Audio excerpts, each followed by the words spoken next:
What does it mean to sense God's nudge or warning? So I'm sure ikaw, na-encounter mo na to many times. Siguro napunta ka sa isang situation na parang mali talaga to. It's only the Lord who knows everything, 'di ba? Whether or not this person is genuine or not, whether or not this person is already healed or not, or if they're doing something behind your back, right? Alam na lahat ni Lord yan. When you look back, did you guard your heart?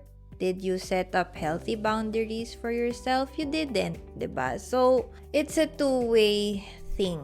I'm not invalidating those victims. I was also a victim myself. Pero again, how can we do better next time? Hello, my dears! Welcome to Chosen and Pursued podcast, where we talk about real life, real healing, and how God shows up in every season. I'm Pau, and I'm here to walk with you through stories of broken trust, childhood wounds, forgiveness, and breakthroughs. So whether you're in the valley or waiting for God's promise, this space is for you. Let's get into the episode. Hello everyone! Welcome back to another episode of Chosen and Pursued podcast. Once again, it's me, Sis Pau. This is already the third episode. Akalain nyo yon. If you're still here watching or listening, I'm sure may value naman kayo na nakuha from the first two episodes. Today, we're gonna talk about more things, about more stories, about more messages from the Lord. Actually, today, it will all be about messages from the Lord. The title of today's episode is Red Flags and God's DMs. Very Gen Z. But before that, if you're a new listener, welcome to Chosen and Pursued. So what is Chosen and Pursued podcast? Basically, it's a safe space where we really talk about stories, honest stories, truths, healing, and how God shows up in every season of your life. So I'm sure you can relate to this because in every season, whether you're in your down season or whether you're in your successful season, God is always there. God is always walking with you. Oh, actually, my friend din ako here, si Remy. So, he's my guest today. So, diyan ka lang.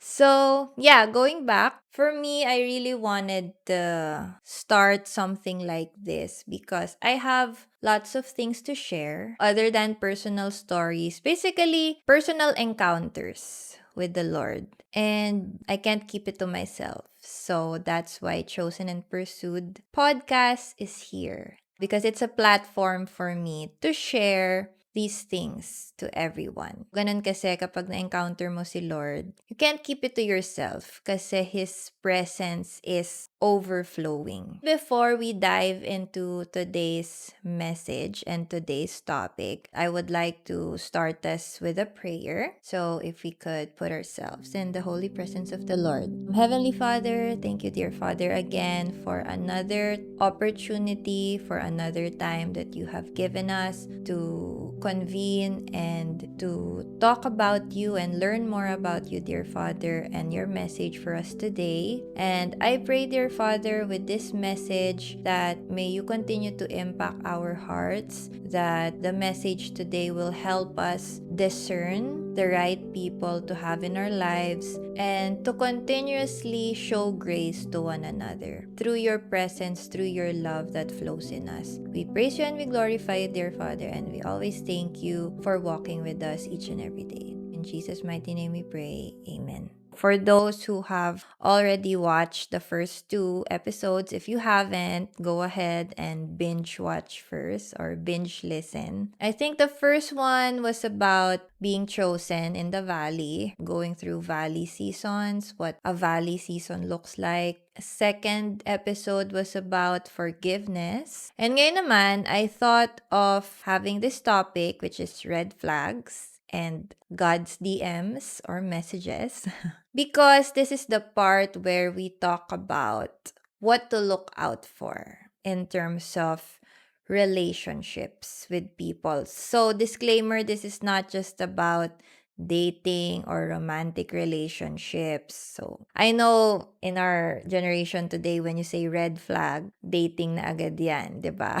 Or red flag in, a partner, something like that. Yeah, it's not just about that. It's also about red flags in friendships or in communities or even in church relationships. So you can also use these, standards that I'm gonna be discussing to also check on those other relationships that you have in your life. But yeah, of course, syempre, if you're someone like me, a woman or a man that is seeking or yearning for a romantic partner someday, of course, you can use this message, just like how I can use it for myself. Let's start. Let's dive in the topic. First verse for the day is from John 10:27. My sheep listen to my voice. I know them and they follow me. That's the first verse. So basically, that's God talking to us. And we are symbolized as the sheep. So bakit sheep? If you do also your research, yung mga sheep daw kasi, they cannot go through every day without a shepherd. I don't know, parang they're really wired to follow a shepherd. If not, they easily get lost or yung naaano sila sa putik. So that's the nature of a sheep. So tayo, as followers of Christ, we are symbolized as sheep. So we are also similar to sheep.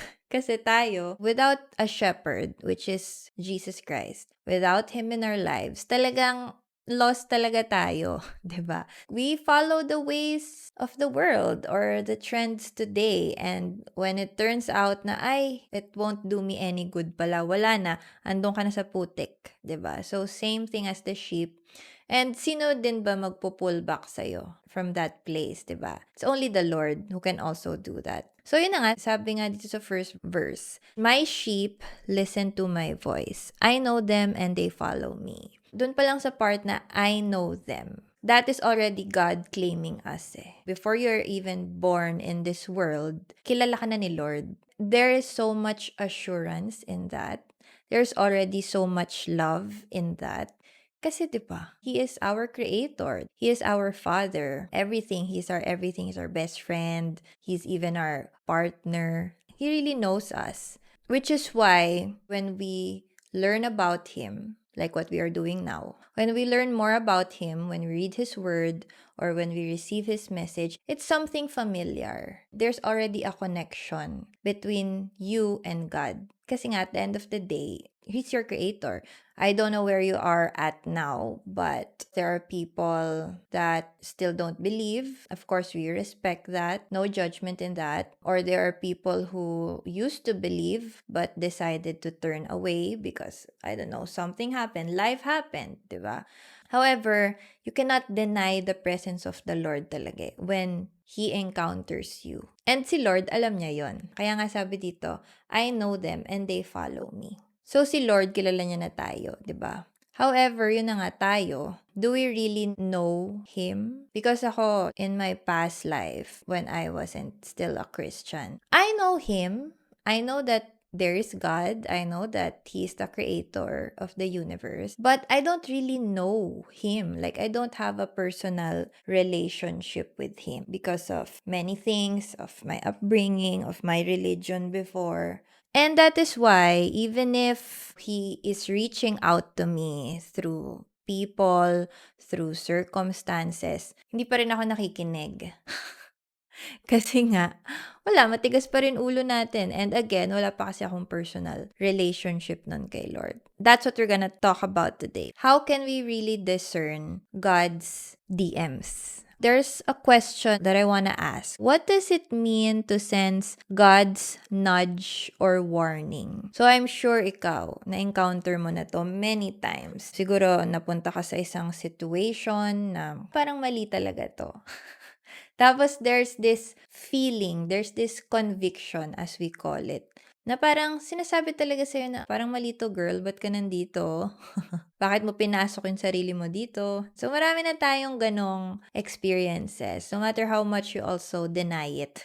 I'm sure na-experience mo na rin yon. There are instances like parang gut feeling Actually, that's already the Holy Spirit in you talking. So, alam nyo yung parang sa mga cartoon show or TV shows before na yung parang may angel tas may devil na nagsasalita. Let's use that analogy for this episode. That's actually true kasi we have the Holy Spirit in us. But since we are still in our body, our flesh, as we call it, parang naglalaban talaga silang dalawa. So, yung spirit and yung flesh natin, that's normal na naglalaban. Kaya parang kahit may conviction ka na nga, for example, pero because of your desires, because of your fleshly desires, most of the time, namamali ka pa rin ng desisyon, 'di ba? Kasi mas nakikinig ka dun sa devil or dun sa flesh, as you call it. How will you know if it's God's voice? So yun nga, how will you know kung sino dun papakinggan mo? First of all, if it's rooted in scripture or word in the Bible. Pero yun na nga, how will you know if it's from the Bible if you don't even open your Bible? This is what I always tell to my D group or to my disciples, that really protect your quiet time. We call it quiet time, but it's really just one-on-one time with the Lord where you pray in the morning, you read your devotion, or you read the Bible. So that's quiet time, we call it. So I always tell them na, girls, kahit ano gawin nyo in a day, kahit gaano kayo ka-busy, you can just allot, let's say, 15 minutes to open your Bible, to read God's Word, to pray. Kasi, come on, pag may jowa ka nga, di ba? Parang want to sawa kayong nag-uusap, morning, night, di ba? Minsan merienda time pa. Do you know what's 15, 20 minutes or even 1 hour if gusto mo, di ba? What's that compared sa time na inaalat mo for the rest of your day or to other people or activities, di ba? So that's really very important. You should really make Bible reading or devotional reading part of your day. That's how you will discern kung itong isang thought is galing ba kay Lord or hindi, or galing sa flesh mo, or galing kay enemy. If it's also a discouraging thought, it's from the enemy. So I'm not invalidating, let's say, if you have mental health issues, diba? Of course, you have to seek professional help for that. So I'm not invalidating those who are going through mental health, yung may depression talaga or may other personality disorders. That's also a factor. I guess in this generation today, ang dami na rin kasi talagang people who are really sad, lonely. Ayun na nga, if I may use the word depressed, diba? Whether you are diagnosed or undiagnosed. But living in this world, hindi mo naman talaga mapipigilan na hindi magkaroon ng doubts about yourself, diba? Negative thoughts, feelings, worries. Because, this world is really changing, iba-iba na yung standards, 'di ba? Kaya parang ikaw bilang tao ka lang naman, syempre ma-overwhelm ka talaga with everything that has been going on. And that's why you get these discouraging thoughts talaga every now and then. Pero yun na nga, what will we do? 'Di ba? Aminin natin, not everyone has the capacity to get therapy. Kasi ako, I also tried to before. Check up pa lang yun, ha?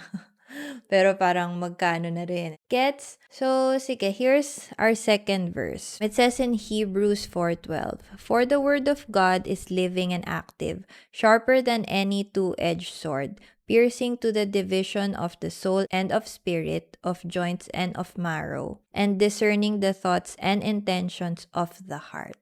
O, diba? Sobrang dinetail what the word of the Lord is. And I like the first few phrases. The word of God is living and active. Well, if we translate that in Filipino, buhay ang salita ng Diyos. I have also experienced this personally. There are many, many, many times that what I read, hindi ako nagjo-joke, guys. Kung may pinagdadaanan ako today, for example, when I open the Bible, when I read the chapter for the day, yun, related doon yung pinagdadaanan ko ngayon. It's not like it's spontaneous. It's just that the Bible is already a rule book eh.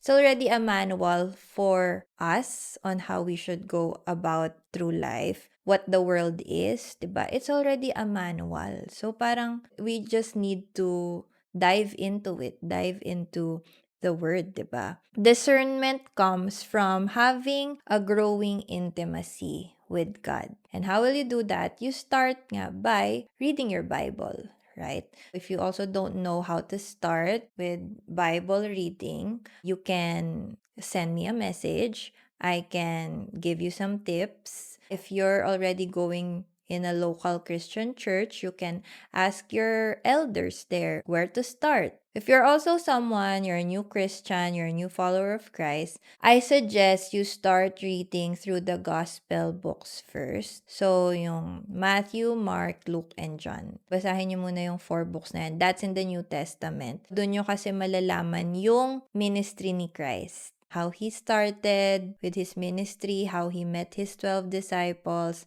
up until the crucifixion. So, dun pa lang talagang overflow na kayo sa word. Here's a personal story of mine of how I ignored the warnings of God. And of course, what I learned through that experience. I already shared in the previous episodes that recently, earlier this year, I went through a bad breakup with my ex-fiancé. But actually, before the breakup even happened, or even before the disaster happened, God was already warning me na pala, na something is gonna happen. I read through my journal because every time I read the word, I also journal. What I read from the Bible, the way I digest it, sinusulat ko din siya. So that's like me studying the word talaga. So nung binabalikan ko yung journal ko, in different days, winawarningan ako ni Lord about a false prophet.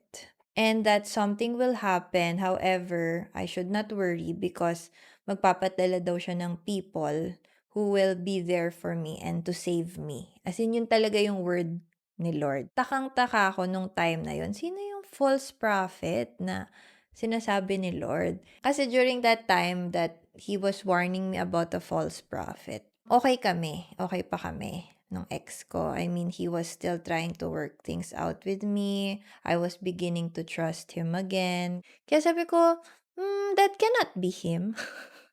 He cannot be the false prophet, Lord.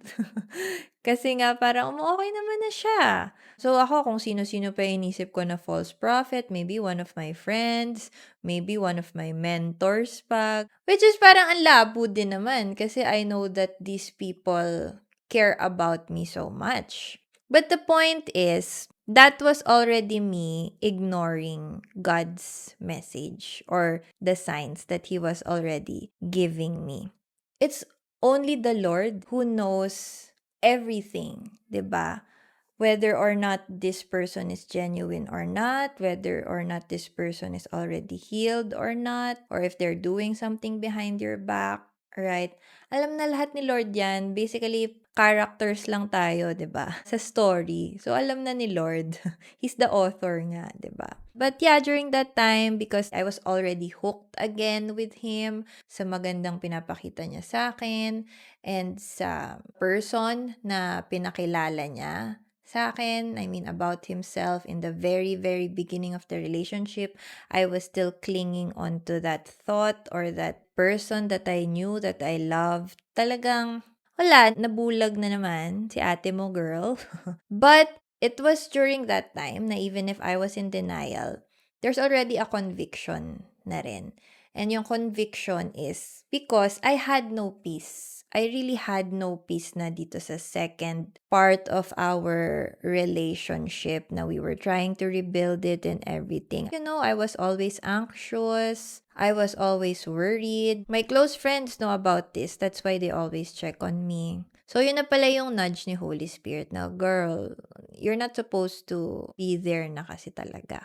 Malalaman mo din yun. Malalaman din yun ng katawan mo eh. Kapag you are not supposed to be in a certain situation na. Yung katawan mo yung unang magsasabi sa'yo. You're gonna have these anxious thoughts and feelings already. So here's another verse from Proverbs chapter 3 verse 5 to 6. Trust in the Lord with all your heart and He will make your paths straight.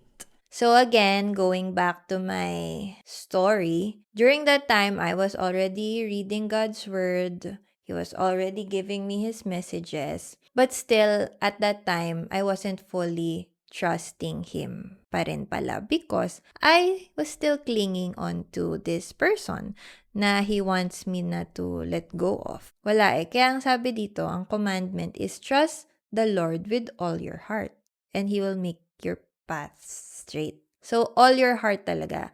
Hindi yung parang half of your heart lang or portion lang ng heart mo. Kasi nga, wala pa rin. Kapag ganun lang, pag hindi talaga buo, yung pag-trust mo kay Lord and pag-surrender mo sa Kanya, wala. Yung decisions that you will make will still fail. If I will compare my life now, my season now, to when I was in my previous season, being in a relationship, grabe, iba talaga yung pagka-straight ng paths ko. Whether that's through my business, grabe yung blessings, grabe yung opportunities that are coming my way, and even my whole team, grabe yung blessings sa amin ni Lord. Relationships as well. I actually have a bigger circle of friends now. I have friends na nag-reconnect lang din kami just recently. I'm also enjoying their company. And of course, the existing relationships that I have now, whether that's from church, my friends, my family, iba talaga. And of course, the experiences that the Lord is letting me experience now, iba talaga. May kanya-kanya naman tayong timing. But if you do decide to already fully surrender your heart and yung trust mo nga kay Lord, paths straight. Medyo tongue twister. But yeah. So let's go in this exciting part. So we will now distinguish the red flags and the green flags of relationships. So again, this is not just applicable for romantic relationships. Pwede nga rin to with platonic relationships or even with any kind of relationship that you encounter. So here are the things that you should look out for. These are just a few things. I know lahat tayo may kanya-kanya naman tayong standards, red flag, green flag, but I guess for me, these are the most basic things that you should look out for. So first is spiritual manipulation or control. There are no follow-through with their actions. They give out promises, pero turns out, wala nga follow-through. Empty promises lang. Next is consistent confusion, not peace. So remember, God is not a God of confusion. He is a God of peace. So if a person is also making you feel confused from time to time, that's a red flag. Dishonesty or lack of transparency. Lack of accountability from godly community. Next is mocking or ignoring your values and convictions. If they have to dim your light to keep you around, that's a red flag. If this certain partner or friend, every time you're with them, alam mo yun, the standards that you have for yourself, binababa nila, that's a red flag. Kasi ibig sabihin, maybe they're insecure, 'di ba, of your personality or what you can achieve in life. That's why they're doing that. If this episode is speaking to you, don't forget to share it with a friend. And if you haven't yet, click subscribe to my Spotify and YouTube channels, Chosen and Pursued. You can also follow my Instagram account so you're always updated. Let's get back to today's message. Okay, so here are two verses. First is from 1 Corinthians 15:33, bad company corrupts good character. And from Proverbs 4:23, above all else, guard your heart, for everything you do flows from it. So, ito yung hindi ko magawa recently, especially yung part na guard your heart, for everything that you do flows from it. So, if you know your heart, and your heart is very soft, it's very genuine, all the more that you should protect it. Kasi yun na nga, bad company corrupts good character. So if you are with people who still has bad character, has this bad practices, marami pa talagang healing na kailangan gawing itong person na ito. I know you love them. Okay, I've been there before. I've turned a blind eye from people. But yun na nga, it ended up just me getting hurt badly, 'di ba? Kaya maraming tao ngayon, hindi ko naman 'to deserve, ganyan. Pero kasi when you look back, did you guard your heart? Did you set up healthy boundaries for yourself? You didn't, 'di ba? So, it's a two-way thing. I'm not invalidating those victims. I was also a victim myself. Pero again, how can we do better next time? How can we make better decisions next time? We have to do something, right? So again, the Lord commanded us to guard our hearts. Kasi yun na nga, if your heart na sobrang genuine, 'di ba? Because of all of the bad things that happened to you, magiging corrupt na, or you will just become like the people who are also toxic, because that can also happen. That also happened with me. I was in a toxic relationship. At the end of it, dahil din sa sobrang depressed ko, naging toxic na rin pala ako sa ibang tao. So, I also had that season. So, 'di ba, the Lord doesn't want that. Kung gaano ka ka-genuine, kung gaano ka-pure yung intentions mo. That's a gift that He gave you. That's an ability that only you can do. So, don't sacrifice it just by being with the wrong people. So, now that we know that, the red flags, magaling tayo dyan sa pag-pinpoint ng red flags. Doon naman tayo sa green flags. Green flags that reflect God's character. Minsan kasi, puro red flags na lang yung chine-check natin, nadi-disregard na natin, ay, ito na pala yung green flag na pinadala ni Lord. Pero dahil nga, masyado tayong busy sa red flags, wala, hindi na rin natin na-check. So, ito naman yung green flags. Again, this is just basic standards. First is, talaga number 1 talaga to. Please, do not disregard this. Okay? Parang awa nyo lang kasi ako ilang beses ko na rin to dinisregard. So, the first one is, loves the Lord and has an intimate relationship with Him. Take note, magkasama yung dalawang yan ha. Loves the Lord and has an intimate relationship with Him. Huwag kayo dun sa mga tao na sinasabi lang na, I love the Lord, I know the Lord. Pero wala namang relationship kay Lord. Paano mo ba malalaman kung may relationship talaga siya kay Lord if he is following the ways of the Lord? So, ito pa yung mga iba. Consistency with their words and actions. Check their fruits. Guys, it's easy to say na kilala mo si Lord, mahal mo si Lord. Pero pag tinignan mo naman yung lifestyle, tinignan mo yung practices, tinignan mo yung track record, walang fruit. So, ano ba yung fruit na sinasabi ko? Fruit of the Holy Spirit, which is love, joy, peace, patience, kindness, goodness, faithfulness, gentleness, and self-control. So, I'm not saying naman na dapat, lahat to check. Actually, dapat lahat to check. Pero I'm not saying na look for someone perfect. Wala naman talagang perfect. And all of these things that I'm saying, may isa dyan na, medyo to improve pa. Pero ganun talaga. But again, these are just the basic things, guys. So kung ito, wala, hindi pa talaga yan. Or guard your heart nga, di ba? Like what the Lord said. Also, if this person encourages your walk with the Lord, dito na papasok yung verse din na do not be unequally yoked with unbelievers. Ito, no issues with setting healthy boundaries and shows mutual respect. If you're a person then right now na you have boundaries na for yourself, for example lang ha, ayaw mo nang makipag-date na kayong dalawa lang in a private place, or ayaw mo nang, kiss or something. I have friends na gano'n na yung boundaries nila sa sarili nila. And there's nothing wrong with that. Pero if this person is not okay with that, he does not respect it, he keeps crossing the line, that's not a green flag. Shares truth with love. Corrects you with love and not to shame you. So yeah, ito din, I have to take note of this. Siyempre, hindi naman maiwasan to, be rebuked, especially with people you're closest with, or, with a partner na iko-correct kayo.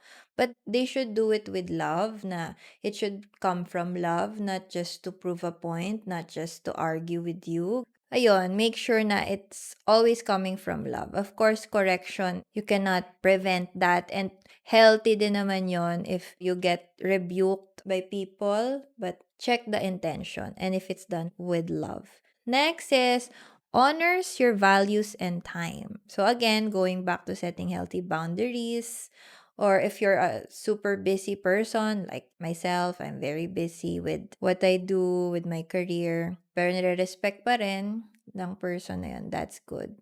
And of course, brings you peace. Go where there is peace. So another verse, this says from Proverbs 12:6, the words of those who are evil hide and wait to spill people's blood. But the speech of those who are honest saves them from traps like that. So you see, there's different intentions. Yung evil daw, ang purpose is to spill people's blood or to hurt others, 'di ba? But the speech of those who are honest saves them from traps like that. So parang if it's done out of love talaga, the purpose is to save, not to harm. So what if na-receive mo na yung message ni God, pero you are still emotionally invested? So yeah, first of all, you have to acknowledge its potential or purpose. Most of the time, especially women, aminin nyo na, girls, we mostly fall in love with a person's potential and not who they really are.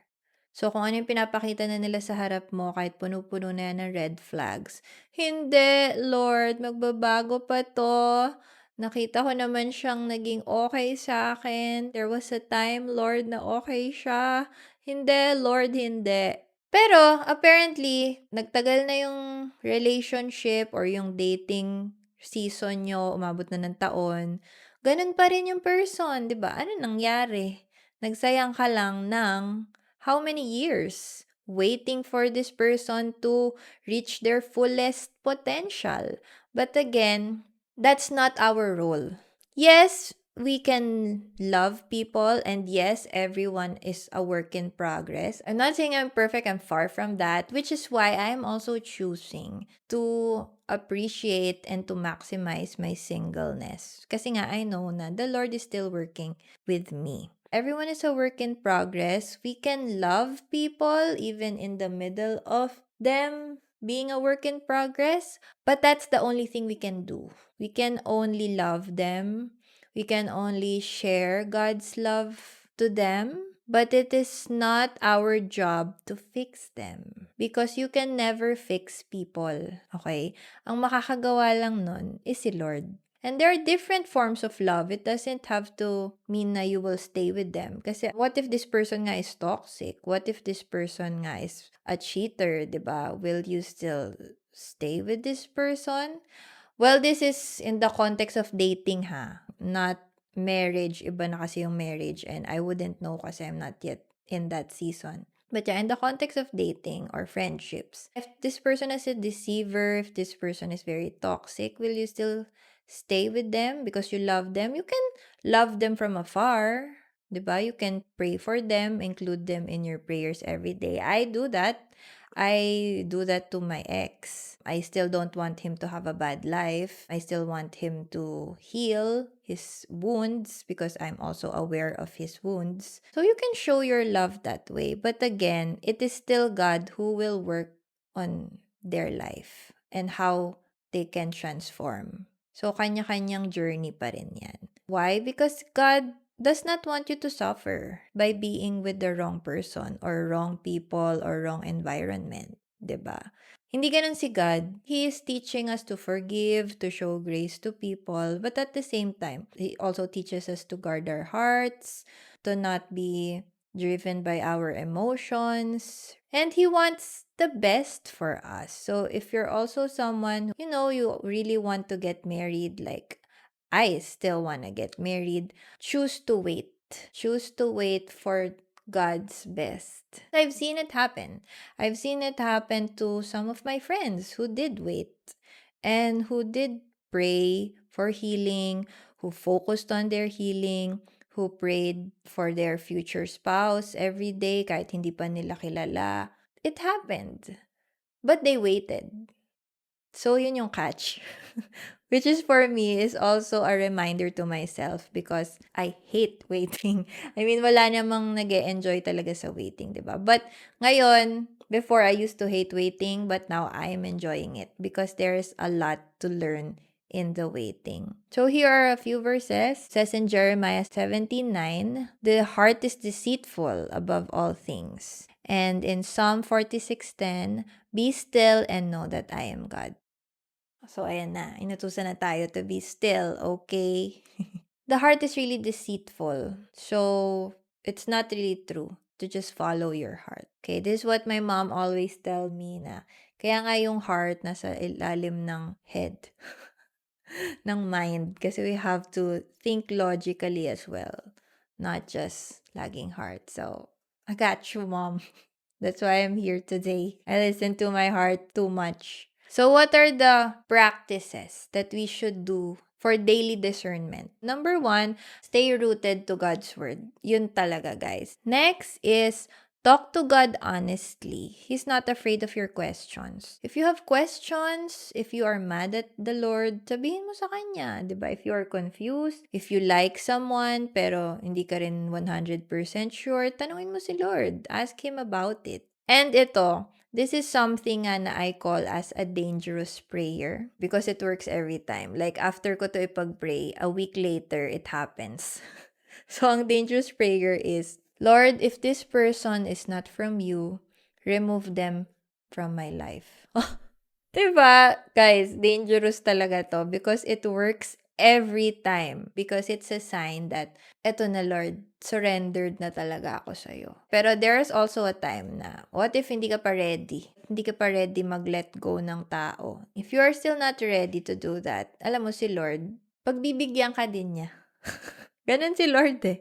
Like with me, hindi ako pinilit ni Lord na i-let go yung person na to, even if all of them are telling me to let this person go. Kahit yung mga nababasa ko noon in my quiet time, hindi niya rin sinasabi to let go. Ang sinasabi niya nga to forgive eh. So parang ako, okay Lord. Forgive ko, ganyan. Because, ayun na nga, He knows your heart. He knew that my heart still wanted to be with this person. So, He just taught me another thing. And, it's also the Lord. Hahayaan ka rin niya na masaktan eh. Why? Because that's also a way for you to learn. That's how the Lord teaches us as well. Through experience, through the hurt that we go through. So that next time, hindi na talaga natin uulitin, di ba? And we have better discernment. This is just the Lord still proving how patient He is with us. Kung tayo, hindi tayo patient sa isa't isa, kung yung mga magulang nyo ngayon, baka sawang-sawa na, or parang pinapagalitan na talaga kayo sa pagbibigay ng advice, si Lord hindi ganun. Talagang unlimited talaga yung pagiging patient sa atin ni Lord. Next is surround yourself with godly counsel and mentors. This is what I did naman all throughout the different season of my life. I was really, with my spiritual mentor, with my spiritual sisters, barkada. So, I still go to them. I was still accountable to them kahit alam ko mali na nga yung mga pinagkagagawa ko. It's okay. At least there are people who I know are looking out for me. Syempre, yung family mo din, 'di ba? Be accountable. Because they will tell you what you need to hear. Not necessarily what you want to hear. Pero ano mas gusto mo? Yung maririnig mo lang yung gusto mo pero mali? Or yung kailangan mo? Pero yun naman yung makakabuti. Right? Ito din, journal red flags and revisit them. So, this is not to gaslight naman yourself, but para if nafo-fall ka na naman into the trap of, going back to toxic people, toxic partners, toxic friends, toxic community, edi balikan mo lang yon yung mga na-experience mo rin na red flags from these people. So that you'll, again, continue to guard your heart. And ito, last, ask God for peace or check-ins before moving forward in relationships. So, ito yung sinabi ko kanina. It's also a way of walking with Him. Na yung hindi mo rin hinahayaan that your emotions will lead you to make major decisions in life. Because, tsaka ka na lang magsisisi kapag napakasalan mo na. 'Di ba? Mas mahirap yon. You will never fail if you stay close to the one who created you, right? Kasi again, God is the author of your story. So, sa kanya ka na magtanong, 'di ba? Kasi siya rin naman na nakakaalam. Yeah, at the end of the day, He's patient with us and yun na nga sabi ko sa inyo, hahayaan ka rin niya magkamali. Para alam mo na mali yun. 'Di ba? So it's okay to fail. That's the beauty of it naman. That's how the Lord teaches us every step of the way. So here's a verse from 1 Corinthians 1 verse 25. For the foolishness of God is wiser than human wisdom, and the weakness of God is stronger than human strength. Tagalogin natin kasi medyo malalim. So sabi, yung foolishness daw ni God, mas wise pa din daw yon kesa sa katalinuhan ng tao. And yung weakness din daw ni God, mas malakas pa rin yon kesa sa strength na meron tayong tao. Ganon. So imagine, kahit yung pinaka-foolish version ni God, mas matalino pa rin yon kesa sa pinakamatalinong tao sa mundo. We should always seek for God's wisdom, not to seek our own or not even our own understanding. Here's like a final message to you. If you're unsure about someone in your life right now, pause. Pause muna. You don't have to rush into it. You don't have to know agad. And of course, go to the Lord. Go to God. Seek for His wisdom. Because again, God is not a God of confusion. So, ask Him. Ask Him for clarity. And trust what He shows you. So, minsan kasi, tatanungin natin si Lord, tapos may makukuha tayong answer, just like what He did to me. But because of that time, I was still blinded by my emotions. I still chose to follow my heart and not the discernment of the Holy Spirit. I still suffered great pain. It boils down to how fully surrendered your heart is to the Lord. So, focus on that. Okay? And again, kapag kay Lord mo naman, sinuko yung heart mo, He can turn any heart of stone into a heart of flesh. That's also based from Scripture. So that is it for our episode today. If you are still here, if you have reached this final part of the episode, congratulations.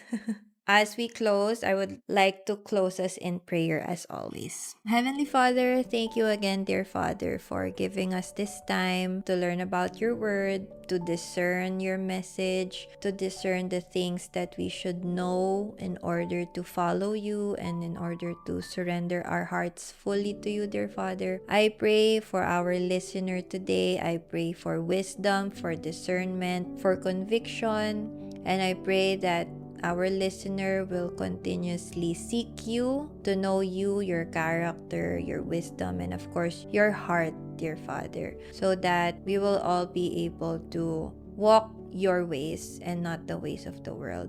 Again, we thank you, dear Father. Thank you for giving me this opportunity to share you in this platform. Praise you and we glorify you. In Jesus' mighty name we pray. Amen. Thank you again for being here, for listening, and of course, stay tuned for the next episodes of Chosen and Pursued podcast. Bye! Thank you for tuning in today, my dear. I pray that in whatever season you're in now, that you will continue to walk with Jesus, because you are chosen, you are pursued, and you are deeply loved. If you haven't yet, click subscribe to stay tuned to the latest episodes. Until next time!